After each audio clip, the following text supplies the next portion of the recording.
साथियों, वित्तीय वर्ष 2022-23 के मध्य भारतीय सरकार के अनुसार देश की जीडीपी 7.2% से ग्रो की। मैं आपके सामने इस 7.2% की ग्रोथ का पूरा सच लेकर आया हूं।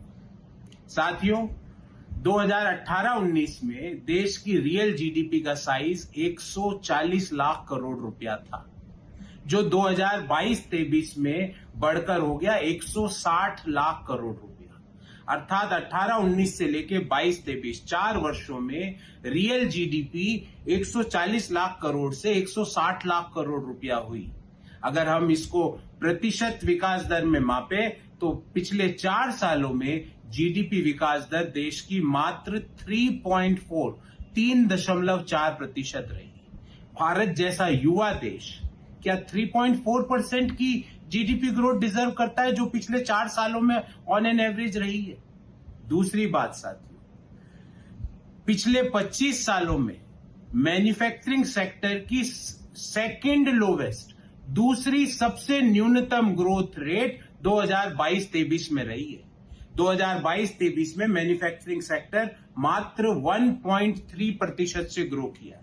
ये वह सेक्टर है जो युवाओं को सस्टेनेबल ग्रोथ अपॉर्चुनिटीज मुहैया कराता है, और होगा भी क्यों नहीं, क्योंकि जब फरवरी 2023 में कंसोर्शियम ऑफ इंडियन एसोसिएशन ने जब एक सर्वे कराया तो उनके अनुसार 76% एमएसएमईज को पिछले 5 साल में कोई मुनाफा नहीं हुआ। 72% की आमदनी या तो स्थिर रही या घटी या खत्म हो गई। ये सीआईए का जो सर्वे है, और वो पब्लिश भी हुआ था फरवरी 2023 का।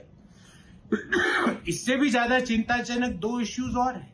हंगर इंडेक्स में हमारी रैंकिंग 121 दुनिया के देशों में 107वीं है, और दूसरी 3.60 करोड़ लोग जो पहले दूसरे क्षेत्रों में रोजगार ले रहे थे, वो वापस 2017-18 से लेकर 21-22 के मध्य वापस किसानी करने पे मजबूर हो गए।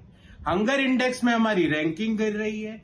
एमएसएमईज 76% एमएसएमईज को कोई मुनाफा नहीं हुआ पिछले 5 सालों में। पिछले 4 सालों की रियल जीडीपी ग्रोथ 3.4% रही है।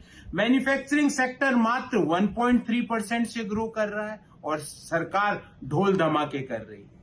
इन सवालों का जवाब दीजिए, इन सवालों को एड्रेस कीजिए, क्योंकि भारत जैसा युवा देश 3.4% की रियल जीडीपी ग्रोथ जो पिछले 4 साल में हुई है, वो डिजर्व नहीं करता है। हम better GDP growth rate deserve करते हैं। हम हमारी इकोनॉमी को एक्सपेरिमेंट्स का अड्डा नहीं बनने दे सकते।